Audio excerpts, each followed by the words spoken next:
في البدء كان الكلمة والكلمة كان عند الله وكان الكلمة الله.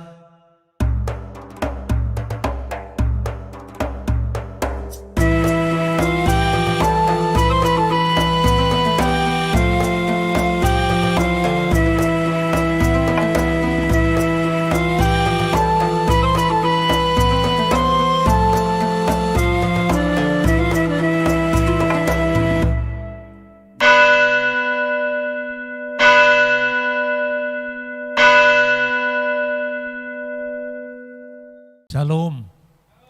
Setelah kebangkitan Yesus, Yesus memberikan kepada murid-muridnya, khususnya ke-11 murid karena Yudas sudah berkhianat dan gantung diri.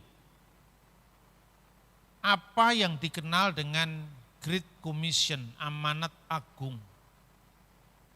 Amanat agung ini diberitakan Yesus ketika murid itu berangkat ke Galilea, tidak di Yerusalem. Kenapa tidak di Yerusalem? Karena Yerusalem itu kota yang relatif homogen, hanya terdiri dari orang-orang Yahudi pada waktu itu. Sementara Galilea dalam nubuatan Nabi Yesaya dikenal atau lebih dikenal dengan Galil Hagoyim, Galilea wilayah bangsa-bangsa. Dengan demikian bukan suatu kebetulan apabila perjumpaan dengan bangsa-bangsa lain automatically dengan kompleksitas bahasanya itu ada di Galilea. Makanya banyak orang yang salah paham dan berpaham salah. Kalau Yesus itu orang Yahudi, kenapa namanya bukan Yesua, tapi lebih dikenal Yesus? Kalau Yesus itu orang Yahudi, kenapa Injil ditulis dalam bahasa Yunani? Ini pertanyaan orang-orang yang benar-benar awam, saudara-saudara. Israel pada abad pertama itu adalah taman mininya dunia. Sehingga bahasa-bahasanya pun sangat majemuk. Saya berikan contoh. Ketika murid-murid Yesus dan Yesus pergi ke Bait Allah atau pergi ke sinagogi. Sinagogi itu rumah ibadat Yahudi yang semua berkiblat atau menghadap ke Bait Allah di Yerusalem. Doa-doa Yahudi sebagian besar dilantunkan dalam bahasa Ibrani. Kitab suci dibaca dalam bahasa Ibrani. Itu menjadi bahasa klasik seperti kata-kata haleluya. Itu bahasa Ibrani. Tetapi ketika Yesus bercakap-cakap dengan para murid, bahasa Ibrani enggak dipakai. Itu bahasa Aram. Bahasa Aram itu misalnya Maranatha, Hakal Dama, Eli Eli lama sabaktani, Tali Takum. Itu bahasa Aram. Ketika Yesus berbicara dengan perwira di Kapernaum, itu bukan bahasa Aram, bukan bahasa Ibrani. Karena biasanya perwira Romawi berbicara dalam bahasa Yunani dan tidak ada translator di sana dalam Alkitab. Ketika Yesus berdialog dengan Pilatus, dia berdialognya dalam bahasa Yunani. Sekalipun bahasa Yunani yang dipakai itu bahasa Yunani koine. Makanya nyanyian-nyanyian gereja sepanjang abad itu kalau bukan bahasa Yunani, ada pula Latin, itu bercampur menjadi satu karena warisan Galilea wilayah bangsa-bangsa. Glory, glory, haleluya. Itu Latin dan Ibrani. Glory itu adalah Gloria in excelsis Deo et intera pac hominibus bunai voluntatis. Itu bahasa Latin. Dan bahasa Latin adalah bahasa administrasi kerajaan. Itulah sebabnya ketika Yesus disalibkan, di atas salib itu tertulis 3 bahasa, yaitu bahasa Ibrani, bahasa Yunani dan bahasa Latin. Jadi kalau sensus ketika itu dilakukan dalam bahasa Latin, pasti tertulis Yesus bukan Yesua. Ketika Alkitab bahasa Yunani, ya tertulis misalnya Sefer Yehosua, kitab Nabi Yosua, diterjemahkan dalam bahasa Yunani sejak abad ketiga sebelum Masehi di Alexandria, maka diterjemahkan Jesus atau Yesus. Itulah yang kita warisi sekarang. Jadi kekristenan tidak sama dengan agama Hindu yang hanya berakar pada satu bahasa, Sanskerta, atau Buddha yang hanya berakar pada satu bahasa, Pali, atau Konghucu yang berakar pada satu bahasa, yaitu bahasa Tionghoa, atau Islam yang hanya berakar pada satu bahasa, yaitu bahasa Arab. Kekristenan tidak bisa dibatasi dengan bahasa, karena dalam nubuatan Yesaya, Sang Mesias akan berkarya di seberang Yordan, jalan menuju laut, dan Galilea, wilayah bangsa-bangsa. Karena itu amanat agung diberikan, jadikanlah semua bangsa muridku. Kalau di Yerusalem, bangsa mana mau semua sebagian besar Yahudi. Tapi karena di Galilea, di sana dia bisa ketemu dengan petani-petani Aram, dia bisa ketemu dengan orang Yahudi, dia bisa bertemu dengan perwira Romawi, dia bisa bertemu dengan bangsa-bangsa lain. Maka dari taman mininya dunia yang tidak lain Galilea ini, jadikanlah semua bangsa muridku. Dan baptiskanlah mereka dalam nama Bapa dan Anak dan Roh Kudus. Nah, kata yang diterjemahkan dengan nama, dalam nama, itu bentuknya tunggal. Ya, bahasa aslinya esto onoma. Bukan esto onomata, demi nama-nama, tapi demi nama, bentuknya tunggal. Tapi dalam bentuk tunggal esto onoma to patros keto iu keto agiu pneumatos, in the name of the Father and the Son and the Holy Spirit. Jadi Father, Son and the Holy Spirit itu adalah one name, one God. Karena nama dalam budaya Ibrani merujuk kepada yang dinamakan atau kuasa di balik yang dinamakan. Maka orang mati kehilangan nama. Jadi baptiskanlah mereka dalam nama, satu nama, tunggal, Bapa, Putra, dan Roh Kudus. Maka inilah jejak awal ajaran yang disebut Tritunggal Maha Kudus. Tanpa ajaran Tritunggal, gereja bukan lagi gereja. Kekristenan bukan lagi kekristenan. Karena keselamatan kita dikerjakan oleh Allah Bapa di dalam Putranya dan di dalam Roh Kudus. Nah, banyak sekali gereja-gereja modern yang gagal paham, memahami tentang Tritunggal karena minder dengan Islam. Loh, kenapa kita minder? Islam baru muncul 600 tahun setelah kita. Mestinya kita tidak boleh minder dengan agama apapun. Orang bertanya kepada saya, Pak, Tritunggal kan tidak ada dalam Alkitab. Nah, kalau terus tidak ada itu, tidak ada judulnya apa tidak ada isinya? Jangan lupa loh, judulnya tidak ada, kamu persoalkan, isinya kamu gagal paham. Kamu Kristen apa bukan? Kristen, Pak. Ketika muridnya Yohanes yang namanya Polikarpus pada bulan Februari tanggal 22 tahun 156 Masehi, kira-kira menjelang sore, dia dibakar dalam api unggun pembakaran itu.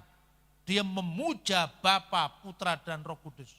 Orang berani mati karena imannya kepada Allah Bapa, Putra, dan Roh Kudus.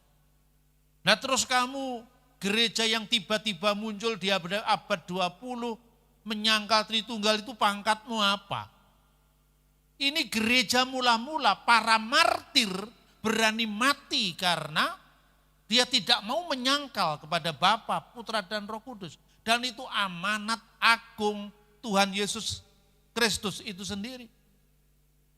Ketika katekisasi pertama, pelajaran Alkitab pertama, meskipun itu bukan Alkitab, tapi ditulis pada tahun 90 Masehi.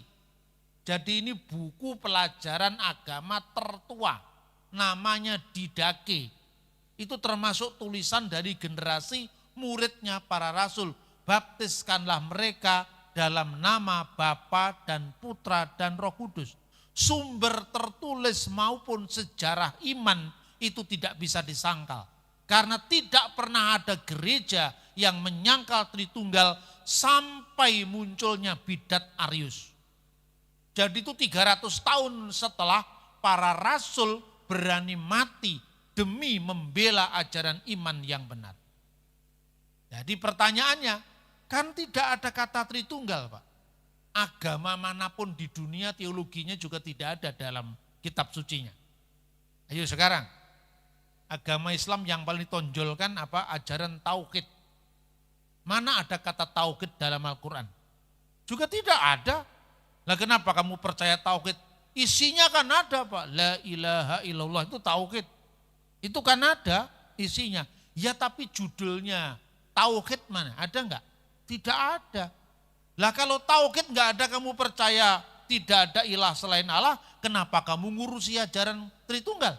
Itu bukan imanmu, kamu tidak mengerti. Nah kita akan lihat tayangan ini ya. Saya akan tunjukkan dokumen-dokumennya supaya kita kalau berbicara itu ada apa faktanya. Inilah sumber terutama bahwa iman kita itu percaya kepada Allah yang esa. Allah yang satu adanya. Shema Yisrael Adonai Elohenu Adonai Echad. Dengarkanlah wahai Israel, Tuhan Allah yang kita sembah, Tuhan itu esa. Tatkala Yesus ditanya hukum mana yang paling utama, dia mengutip Ulangan pasal 6 ayat 4. Ya, karena itu iman mendahului rumusan. Kata Tritunggal memang baru muncul tahun 180-an Masehi. Ditulis oleh seorang bapak gereja yang wafat tahun 183. Namanya Mar Theophilus dari Antioquia.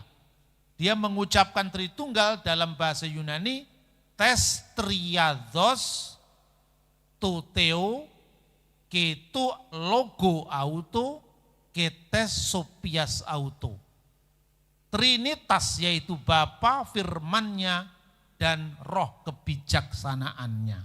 Jadi kata triados itu muncul sekitar tahun 180-an. Tapi akan kita bandingkan, kapan kata tauhid mulai muncul sebagai nama bagi ajaran yang ditekankan umat Islam. Salah satu rujukan itu berasal dari Imam Junaid Al-Baghdadi. Itu pun juga setelah Nabi Muhammad, setelah Quran disebutkan at-tauhid ifradul qadim minal muqdas. Yang namanya tauhid adalah pengesaan Allah yang kekal dari semua yang menyerupai makhluknya. Jadi sama judulnya sama-sama tidak ada. Maka jangan minder lagi kalau ditanya. Tritunggal tidak ada dalam Alkitab. Judulnya yang tidak ada, isinya jelas. Ya kan? Sama juga tauhid, judulnya tidak ada dalam Al-Quran, tapi isinya juga jelas gitu. Kapan kata-kata monoteisme itu muncul? Kata monoteisme itu juga bahasa modern.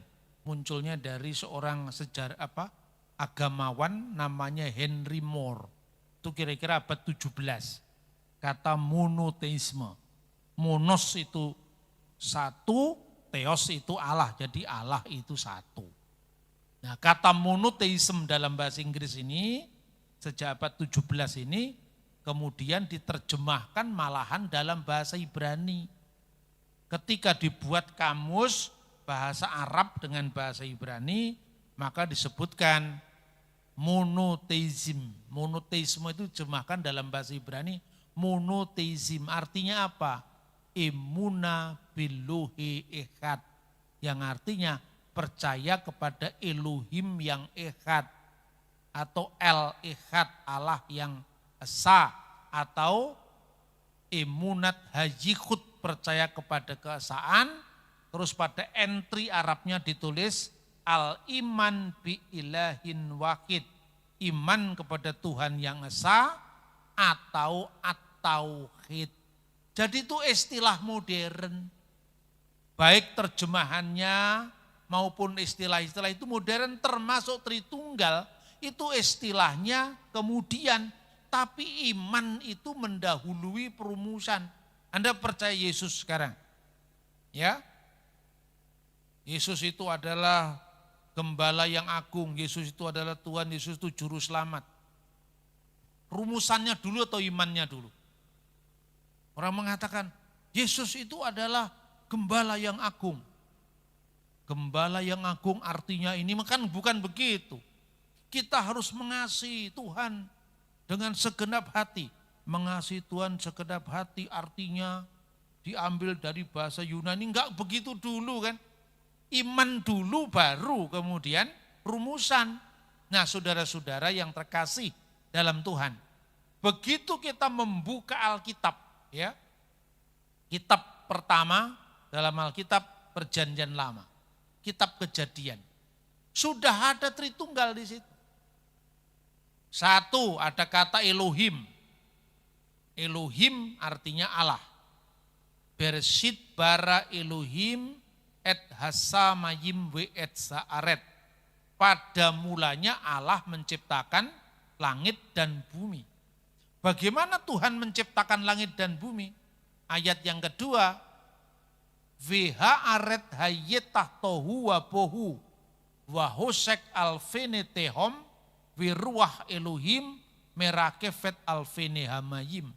Dan bumi itu belum berbentuk dan kosong. Vihosek dan kegelapan menutupi samudera raya. Vihosek alpine tehom. Wiruah Elohim dan roh Allah melayang-layang di atas permukaan air. Jadi roh Allah itu di mana? Ya di dalam diri Allah. Seperti roh manusia ada dalam diri manusia. Gitu loh. Roh Allah itu menyalurkan hidup kepada ciptaan yang baru dalam proses pembentukan tadi. Agar bumi bisa bergerak pada orbitnya masing-masing. Agar setelah Tuhan menciptakan manusia ada tertib alam semesta yang disebut kosmos. Alam semesta itu. Kosmos itu keteraturan. Misalnya, kita ini bertumbuh dari kecil menjadi besar. Ya toh? Kenapa tangan itu hanya sampai di sini? Kok tidak ke bawah lagi? Ya toh? Kaki. Kenapa hidung kita tidak bertumbuh lagi? Kenapa telinga kita tidak bertumbuh lagi? Karena ada keteraturan. Itu ada yang mengatur dan kuasa mengatur itu berasal dari hidupnya Allah. Sumber hidup dalam diri Allah itu namanya Roh Kudus. Tanpa Roh Kudus tidak ada penyaluran kehidupan yang tertib, kosmos tidak terbentuk. Nah, Tritunggal itu ilmiah. Hanya orang yang tidak paham saja yang bergaya karena minder dengan agama lain tadi. Merakefet alfin yamayim itu melayang-layang di atas permukaan. Bukan berarti rohnya lebih kecil ketimbang ciptaannya, bukan. Melayang-layang itu artinya mengerami, memberi hidup, menyalurkan kehidupan. Lalu wayumer Elohim, dan berfirmanlah Allah. Di sini ada firman, yehi or wa yehi or, jadilah terang, langsung terang itu jadi. Nah, pertanyaannya sekarang, Allah dan roh Allah dan firman Allah lebih dulu mana adanya? Ini pertanyaan untuk saksi Yehova secara khusus. Kan saksi Yehova kan mengatakan, Roh Kudus itu bukan pribadi Pak, itu hanya kuasa. Lah ya kuasa itu asalnya dari mana? Ya dari Allah. Nah, maka pertanyaannya, Allah dengan Roh Allah, dengan firman Allah, duluan mana adanya? Pasti saksi Yehova akan menjawab, lebih dulu Allah Pak. Baru setelah itu ada Yesus. Baru Roh Kudus itu ya pokoknya kuasa saja yang mengalir dari Tuhan. Terus saya jawab, lebih dulu mana Allah dengan firman Allah dan Roh Allah. Jadi pasti jawabannya lebih dulu Allah. Sebelum Allah ada berarti firman pernah tidak ada. Betul Pak, betul sekali. Waktu Allah belum ada firman-Nya, apakah Allah pernah tidak bisa mencipta? Lah kenapa Pak? Lah karena Allah menciptakan dengan firman-Nya. Lah firman-Nya pernah tidak ada, kamu pikir Allah menciptakan dengan apa? Tidak ada yang mustahil bagi Allah, lambimu itu. Kalau sudah kepepet tidak ada yang mustahil bagi Allah. Gitu? Tapi kalau enggak kepepet nyerang kan gitu kan. Makanya karena pikirannya enggak tuntas. Firman Allah dengan Allah harus sama-sama kekal. Kalau tidak kekal berarti ada waktu di mana wujud Allah, eksistensi Allah sudah ada, firman-Nya pernah tidak ada, itu mustahil. Nah pertanyaan kedua, lebih dulu mana Allah dengan Roh Allah? Lebih dulu Allah Pak. Berarti ada waktu Allah pernah ada tanpa roh. Allah hidup dari mana? Berarti Allah pernah almarhum. Iya toh? Allah selalu ada bersama firman-Nya dan bersama rohnya. Mazmur 33 ayat 6. Dengan firman Allah langit dijadikan. Jadi Allah menjadikan segala sesuatu dengan firman-Nya. Dan dengan nafas, ini bahasa aslinya ruah. Dan dengan roh dari mulutnya, segala bala tentaranya. Tritunggal, Allah, firman-Nya, roh dari mulutnya. Artinya roh yang keluar dari diri Allah. Nah kemudian Yesaya 63 ayat 10. Tetapi mereka memberontak dan mendukakan Roh Kudus-Nya. Vehemah maru veisefo et ruah kadeso. Dia mendukakan Roh Kudus-Nya. Kalau Roh Kudus itu bukan pribadi, kesadaran yang nyata, bagaimana Roh Kudus bisa berduka? Kalau Roh Kudus itu hanya kuasa yang muncul dari pribadi Tuhan atau dari wujud Tuhan, bagaimana kuasa bisa berduka? Ya kan? Lalu yang ketiga, kita lihat lagi Yesaya 63 16. Ya Tuhan, atah Adonai Avenu, ya Tuhan Engkau sendiri Bapa kami, go'alenu me olam semeha. Namamu adalah penebus kami sejak dahulu kala. Semua yang dikatakan dalam teks-teks perjanjian lama ini mengarah pada Tritunggal, tapi belum eksplisit. Karena menurut surat Roma itu dikatakan rahasia yang didiamkan selama berabad-abad sampai Kristus sendiri, firman Allah yang menjadi manusia, menyingkapkan rahasia itu. Dan baptiskanlah mereka dalam nama Bapa dan Putra dan Roh Kudus, itulah penyingkapannya. Banyak orang yang sekarang ini sok tahu, mengatakan Matius pasal 28-19 ini bukan asli Alkitab. Ini banyak sekali. Jadi liberalisasi teologi itu telah membuat orang ini sok tahu. Wah itu kan. Anda boleh sok tahu kalau dengan gereja-gereja modern silakan. Tapi kalau Anda pergi ke biara-biara di Konstantinopel, di Mesir, mereka yang punya naskah Anda gak bisa sombong. Ya toh? Orang misalnya contohnya, pernah ditemukan yang namanya Injil Judas. Yang rame film Hollywood sama National Geographic. Naskahnya yang punya gereja ortodok Koptik itu disimpan di Kairo. Yang punya naskah tidak pernah rame, yang rame orang bule. Ini contoh, makanya kita gereja itu perlu kembali ke akar. Akarnya itu dari mana? Ini manuskrip asli seluruh kitab suci memuat teks ini. Misalnya, Kodeks Vatikanus itu dari tahun 325. Kodeks Byzantium tahun 400. Kodeks Washington tahun 400 juga. Kodeks Alexandrinus yang ditemukan di Alexandria tahun 400. Lalu terjemahan kuno, Papyrus Bodmer, itu lebih tua lagi. Ya. Kemudian Vetus Latina tahun 150 Masehi. Kita ini minder, karena minder itu kemudian iman kita sendiri kita korbankan karena orang lain menyerang kita. Gitu loh. Ada orang Kristen ini, karena bergaul dengan orang Yahudi, mulai membaca tafsiran Yahudi tentang Alkitab. Dia mengatakan biasanya kan di gereja diajarkan begini. Bukti bahwa Allah Tritunggal sudah ada dalam perjanjian lama.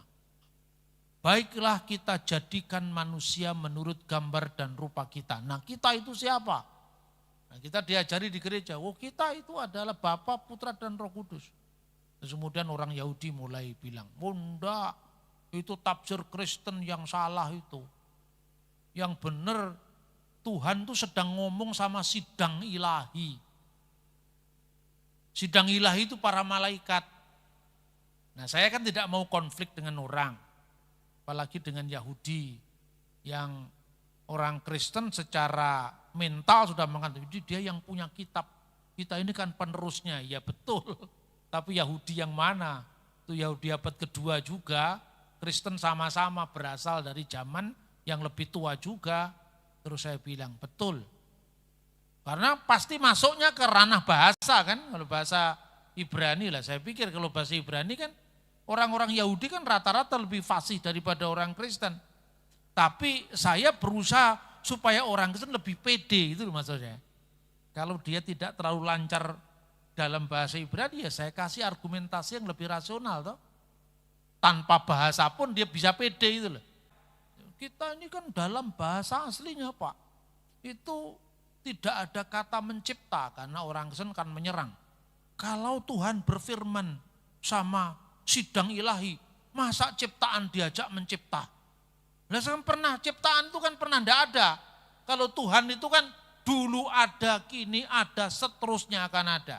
Maka lagunya, Kados, Kados, Kados, Adonai, Elohim, Sefaut, kan itu kan.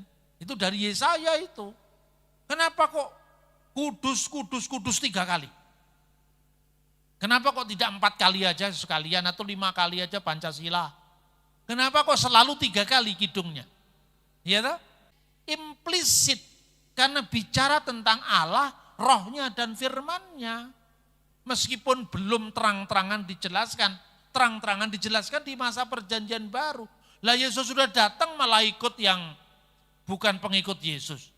Yesus datang punya murid 12. 12 murid punya murid lagi. Lah kita kan lebih percaya pada muridnya Yesus, murid-murid dari muridnya Yesus ketimbang percaya sama orang yang tidak percaya Yesus kan.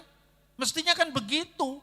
Ada kesinambungan dulu orang berdoa, Baruch ata Adonai Elohenu melek ha'olam, terberkatilah engkau ya Tuhan, Allah yang kami sembah, Raja yang kekal, Elohe Abraham, Elohe Yitzhak, Elohe Yaakub. Allah yang disembah Abraham, Allah yang disembah Ishak, Allah yang disembah Yakub, makin Abraham. Artinya apa? Orang Yahudi punya kesinambungan. Leluhur Abraham mengajarkan Allah yang sama kepada Ishak, Ishak mengajarkan pada Allah Israel yang sama kepada Yakub, dan seterusnya. Nah sekarang kalau Pak Krisno orang Jawa, hubungannya dengan Abraham apa? Kalau kalian dari Manado, dari keturunannya Rorim Pande, atau dari Batak, Batubara, Sitanggang, terus siapa lagi itu? Tobing. Apa hubungannya Tobing sama Ishak, Yakub, Abraham? Kan enggak ada. Saya keturunannya Suromenggolo dari Ponorogo. Apa hubungannya dengan Abraham, Ishak dan Yakub? Maka bukan lagi hubungan darah saja, tapi Israel rohani. Hubungannya hubungan iman. Iman yang dulu diajarkan oleh Yesus, ditulis oleh Yohanes. Yohanes mengajarkan pada muridnya yang namanya Polikarpus. Itu Polikarpus mengajarkan pada muridnya lagi. Dan bapak-bapak gereja sampai sekarang tanpa putus. Gitu loh. Lalu dikatakan dengan sidang ilahi. Lalu saya bilang betul, iyakan saja.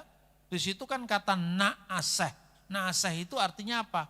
Baiklah kita buat. Membuat itu bahan yang sudah ada.